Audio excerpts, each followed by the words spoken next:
Ride and Steel is brought to you in part by Iron Tail Saloon, for delicious food, good times, and a great destination for your charity ride. It's Iron Tail Saloon in Acton, Maine. Sinister Customs, from fabrication to paint, Sinister Customs can build your ride unique to your personality. Twisted Iron Customs, hot rods, motorcycles, service and storage. The Twisted Iron team can meet your needs. And Row TV, graphics, logo design, animation, website design, and much more. It's Row TV Digital Creation Studio.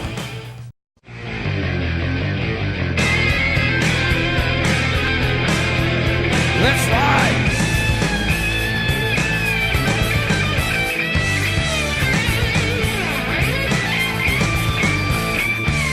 Hundred roaring engines riding steel, hearts gleaming in the sun, we're riding steel. The rubber hits the road, I'm not doing what I'm riding steel. Leather on my back and the wind in my face. I'm one with the highway and with the human race. This iron horse will separate the bull from what is real. It's the nature of the beast, we're riding steel. It's the nature of the beast, we're riding steel. We're riding steel. All your Ride and Steel gear is now available through B&B Embroidery and Ink, located on 82 Libby Hill, Oakland, Maine. T-shirts, caps, bandanas, sweatshirts, and more. So if you're looking for quality, reliable service for your next event, contact B&B Embroidery and Ink at 207-465-2846 or visit their website at info@bbembmaine.com. I'm here with Lorraine Brown and Kristen Walton, my lovely host. So glad to have her back on the show. It's been a while. Lorraine, you got a ride organized here for N.A.M.I, Yep. N.A.M.I, Maine. The National Alliance on Mental Illness. Right, and so let's talk about mental illness. Yeah. Okay. Apparently, the goal here is to try to explain to people, bring about more clarity about this illness, and hopefully, remove some of the stigma behind it. Right. Absolutely. You're so what's the goal? absolutely right. You're absolutely right. We, 1 in 4 people in this country and in this state are affected by mental illness. We have a higher than average suicide rate in this state, and so this ride is about the fact that stigma, the fact that people are afraid to talk about it, kills. It kills people. It kills our mothers, our brothers, our fathers, our sisters.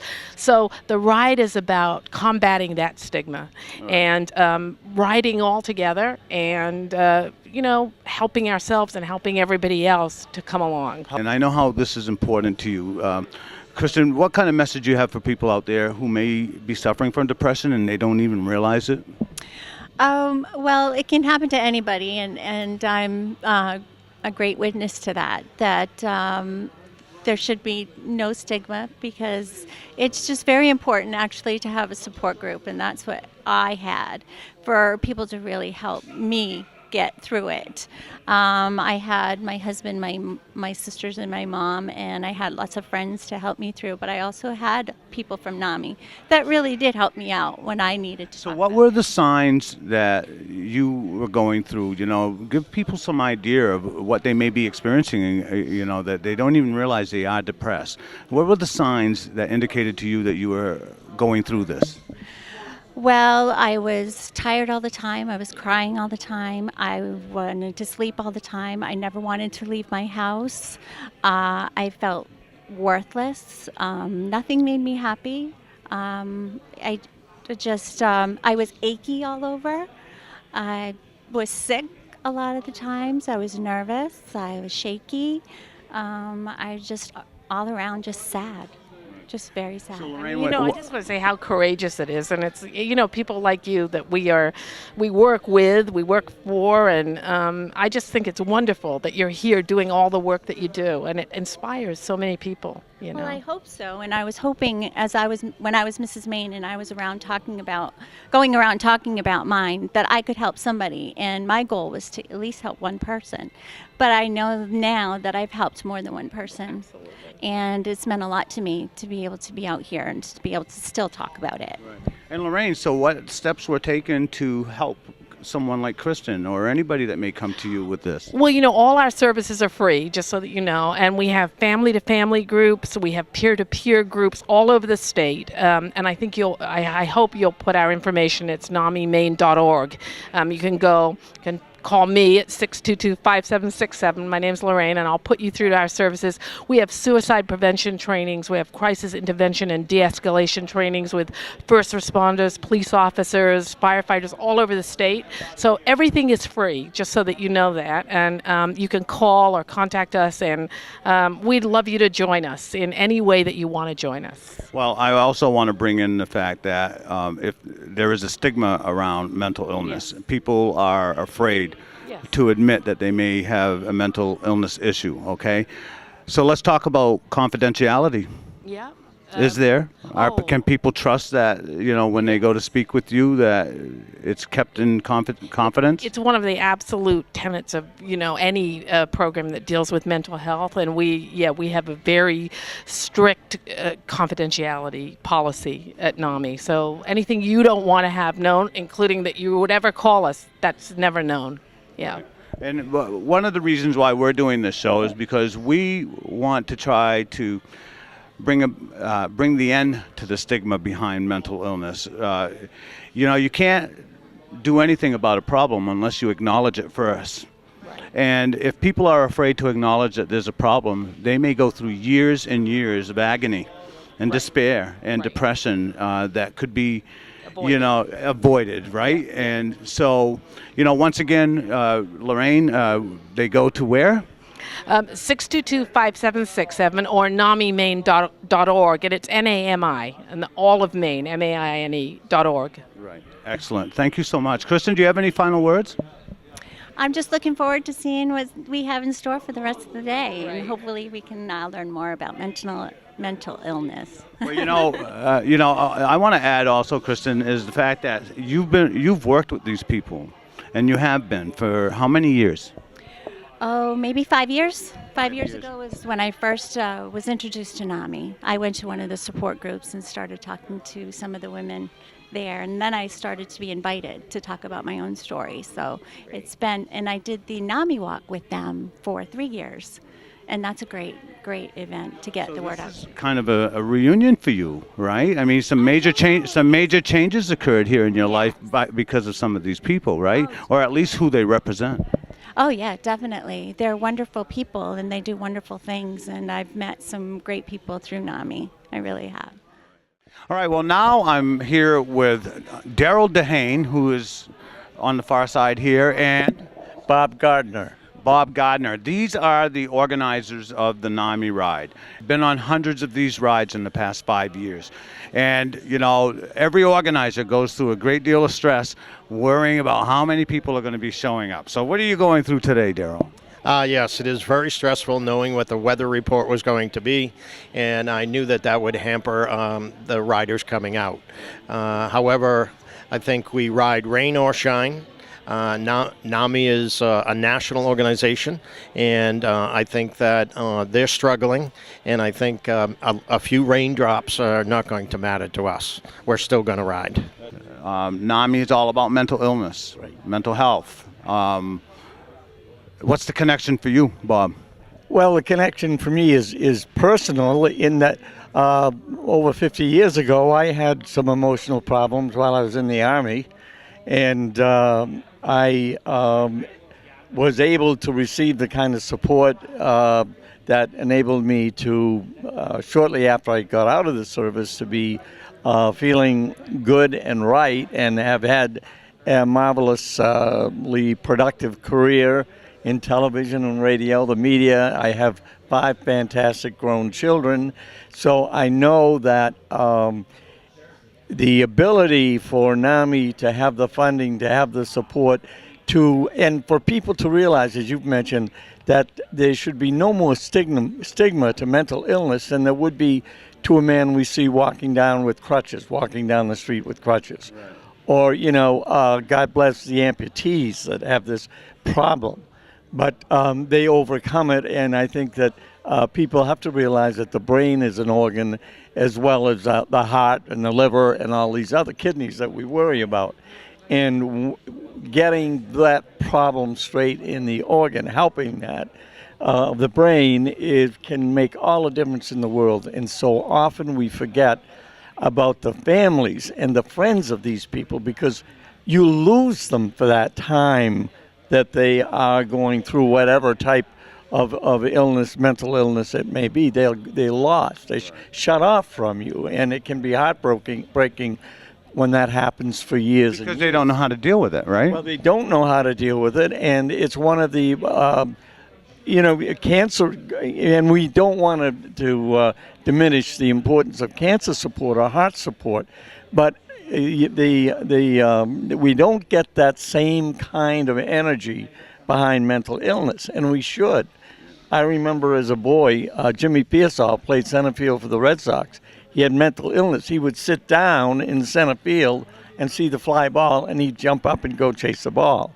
Well, he got better, but the whole point, I think, is that mental illness is something that can be alleviated, because 1 out of 4 people have some form of mental in the state of Maine, and when you multiply that 1 in 4 by the people in their families, etc., it's incredibly. We know that it's probably the most common illness that there is. And once again, it's all about facing that demon and admitting it, right? You got to get to a point where you admit that you have an issue going on. And Daryl, what's the passion behind going through all the work of organizing a ride, stressing yourself out for a year? Is there a personal connection here for you? Oh yeah, there's a personal connection for me as well. Some of my relatives have had mental breakdowns and have had problems with mental illness, and so it touches everybody, all families across the globe. I think that this is just one more way, with funds being cut by the government and stuff, one more way to raise money to support those programs that NAMI puts out there. Suicide prevention and all the other support programs that these people need. Nice talking to you guys. Bob, when you were talking about what you went through, this is a common issue going on today, PTSD. You were going through it long before it was acknowledged as PTSD, right? And, it's a state of mind. It is a depression. These guys are seeing things and going through things that, the average citizen or human being, for that matter, would be shocked. It's just unmentionable as to what they experience. So thank you guys so much for doing what you're doing. I really appreciate it, and hopefully we're helping some people who are watching out there. Okay. Hi, I am here with Kelly Pico, and she is on the board of NAMI. Is that correct? Yes, the Portland affiliate. Okay, now can you tell us what your job is in Portland and where it's located so people can know where they are to find NAMI? Well, if they were trying to find Portland NAMI, they would get in touch with NAMI Maine, who would give you the contact information for our particular affiliate. We don't have an office per se, but we do have an organization that oversees the events and support groups in the greater Portland area. And is that what you do? Do you help out with the organizations and things like that? Yes, I first became involved in NAMI about 1.5 years ago. My daughter was ill with mental illness for over 10 years, and I was involved in her care, and yet no one had ever mentioned NAMI to me in 10 years. And it was my brother, who lives in San Diego, that actually mentioned the organization and said that there was probably a state affiliate. And when I found them, they had an opening to participate in a family-to-family group, which is a 12-week educational sessions, and I was able to attend that, and it was really life-changing for me and for my daughter. It's a wonderful support group. It's free. I learned a lot. My daughter had been in pain and suffering for several years, and it was really helpful. And she's doing really well and is stable right now. And I became involved in NAMI Portland thereafter to give back. And I want others to know about the organization and that they're not alone. There's 1 in 4 that suffer with mental illness. People don't like to talk about it, still has a lot of stigma and shame to it, and I'm determined to get the word out. There's rarely a day that goes by that I don't speak to someone, and once I mention it, they feel comfortable in saying yes, either they suffer with mental illness or they have a family member or a friend. It's really, and again, with 1 in 4, it only makes sense that that's the case. Well, it's nice to talk to somebody who is the support system for somebody with mental illness. It's important that these people know that there are people that are out there to help them, that they aren't alone. Because a lot of people don't want to talk about it because they are embarrassed or they don't know where to go. So it's nice that we have someone like you we can talk to give encouragement to these other people. Now, what type of events do you do in Portland or all over Maine, actually? As far as support groups, Yeah. there are family-to-family sessions that occur a couple of times a year. In addition to that, there are peer-to-peer support groups that happen regularly every month.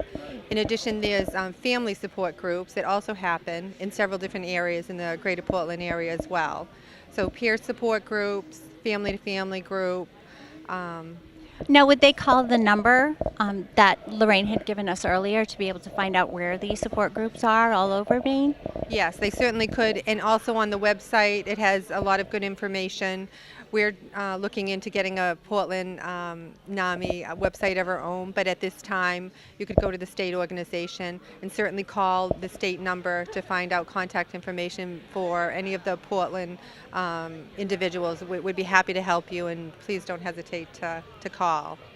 Now, the peer-to-peer group that you're talking about for families, now that is for people, the support group, as well as the patient, right? Yeah, so there's peer-to-peer groups that are facilitated by what they could call, consumers themselves facilitate the group. And so if you're suffering, with mental illness, there's an organization specifically for you to go and to talk with others going through similar situations. Oh, that's very helpful. I remember I did a couple of those. That was very nice to be able to go and talk to other people that are experiencing mental illness, as well as some of the people that were the supporters for people with mental illness. And it was nice that they had people to talk to find out what they were going through and what they can do to help other people, because really to get help from other people, because it really can't be done alone. It's so true. It's so true. And there's a family group, so they are separate groups. So family members of loved ones suffering from mental illness has their own support group. So they are separated so that people feel comfortable sharing what their experience, because they are different experiences. But there is a lot of support out there. I also wanted to ask you, what if somebody wanted to volunteer and get involved with NAMI? Now, how would they do that? Again, I would call the N.A.M.I Maine organization or look on the website for contact information. We absolutely need volunteers. Again, it's a tough topic, and people still are struggling with the shame and embarrassment. But I think people just need to know there are 1 in 4 individuals, and it does take all of us. It does. To move forward and to break that stigma.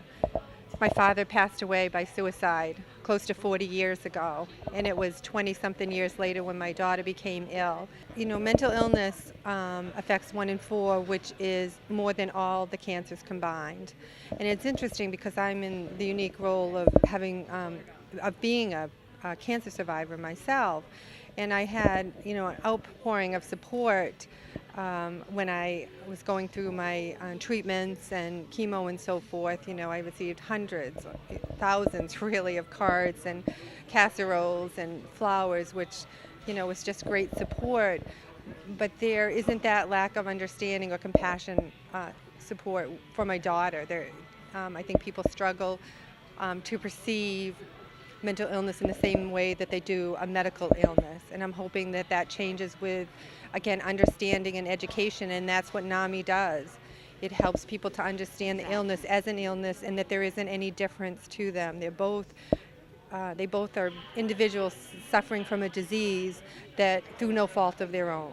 Exactly. And that's the story we want to get out so that these people can really find the help that they want. Now tell us again, where would they find this help? They would go to NAMIMaine.org.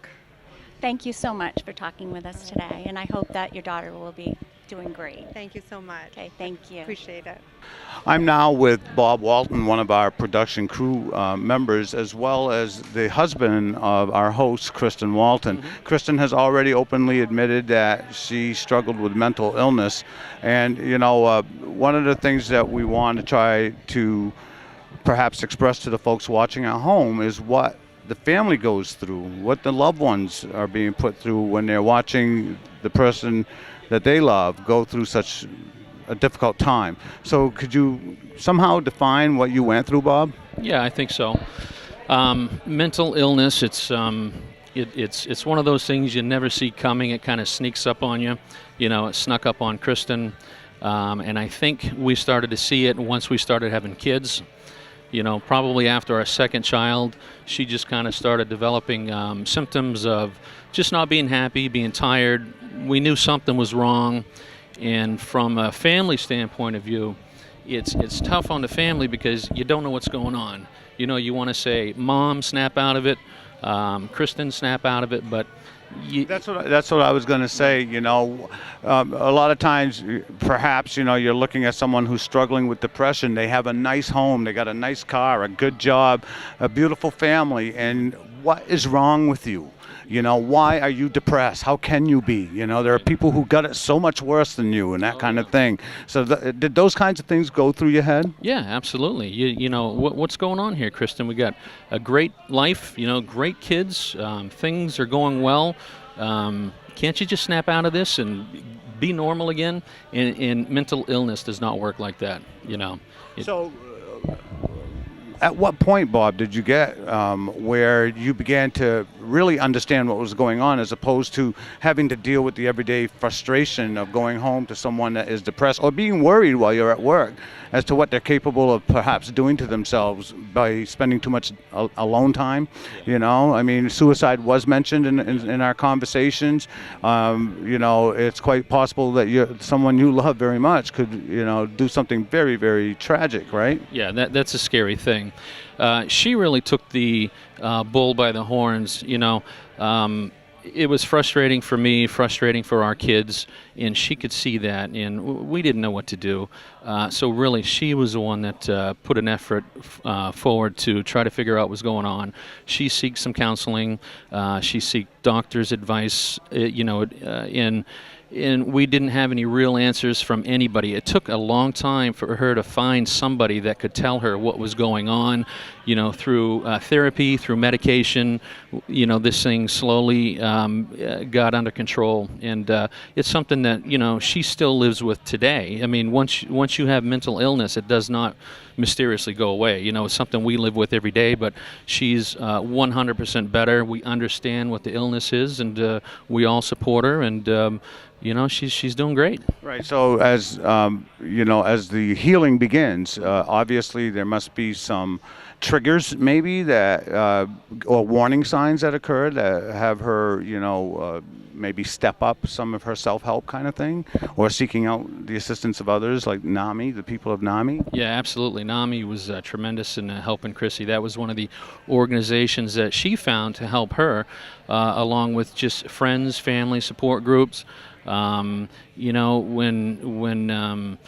all this came to her aid, it just became so much better for her. And again, medication, just friends, family, N.A.M.I, all this. Ride and Steel is kind of therapy for her. She loves doing the show. So as long as she's happy and she's focused, life is great. Right, right. That's great. Thank you for sharing that with us. But you're to be commended. A lot of guys would have just ducked out and ran, right? And said, "What am I dealing with here? See you later. Bye." Yeah. Cut out on them, right? And you didn't do that, Bob. You stuck it out. You know, you kept your family together. And so now we're blessed with having Kristen as a host on the show. I'm hoping that by you folks sitting at home watching a show like this, that we are cutting a lot of corners for you, because as Bob had described earlier, you had no idea where to go. A lot of people go to their physician. They pump medication into you that may be contributing to making the problem worse, or we don't know, right? And if it still continues, the frustration continues to grow, and hopefully Bob helped you out a lot here by letting you know that places like N.A.M.I are available to help cut to the chase, deal with the issue head on, and start healing as soon as possible. So don't be afraid about being mentally ill. You know, you don't know, you may have a chemical imbalance of some sort. You know, you may be bipolar. You know, major mood swings occur, and you're just not thinking straight anymore. These people can help you. Go to NAMI.org, check it out, learn more. I'm Johnny Wing, and I'm at L.A. Harley in Lewiston, Maine, and you're watching Riding Steel. Mental illness is insidious and has many forms. For many, it may start with depression. As Kristen mentioned earlier in the show, this is how it started for her. Changes in her life took place, which in turn wore her out mentally. She became withdrawn, and it began to affect her physically, where getting out of bed became a struggle, and it began to take a toll on her family, friends, and co-workers. It is difficult to ask for help. This is why I am so adamant on airing this episode of Riding Steel. The stigma on mental illness stops many people from seeking the help or support they desperately may need, due to the fear of being labeled in a negative way. All right, we're nearing the end of this N.A.M.I ride that we were on today. One thing I want to mention is that I'm very grateful to be here, because I know how much this means to my host, Kristen Walton, right? So Kristen, what did you think of today? I had a great day. It was a very nice, relaxing, peaceful day with great people, great food, and great atmosphere. It's been a wonderful day.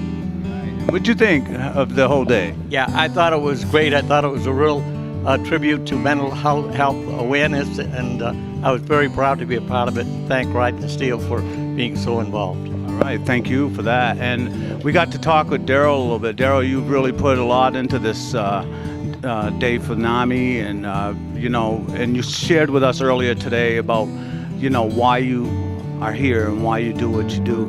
And you know, we've had a small turnout. The weather, it rained, it poured, and so it hindered the number of riders that came out. But we have a nice, small, intimate group here that you were gracious enough to take to your place here in Hebron. So, you know, what do you think of the overall outcome of the day itself? I'm happy.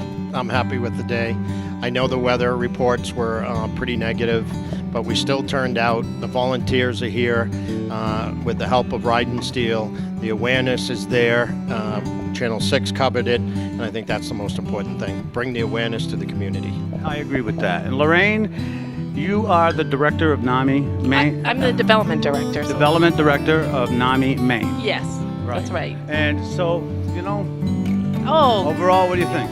I think people's hearts and souls and minds have been here, and it's been a wonderful, wonderful time to spend time with these people, and to have Daryl's food is one of the best parts of the day. Well, you know, what I'd like to address is there's 1 in 4 of us, as you know, that are afflicted with mental illness, and so there's a wide range of symptoms and isolation, there's all kinds of things, but the fact is that you can get help. You are not alone.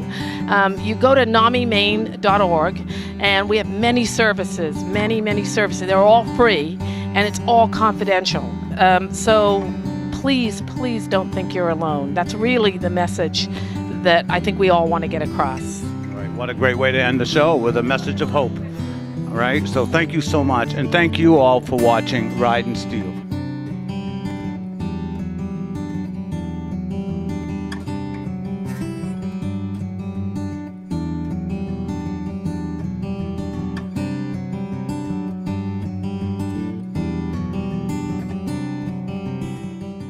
Riding Steel is brought to you in part by Iron Tail Saloon, for delicious food, good times, and a great destination for your charity ride. It's Iron Tail Saloon in Acton, Maine. Sinister Customs, from fabrication to paint, Sinister Customs can build your ride unique to your personality. Twisted Iron Customs, hot rods, motorcycles, service and storage. The Twisted Iron team can meet your needs. And Row TV, graphics, logo design, animation, website design, and much more. It's Row TV Digital Creation Studio.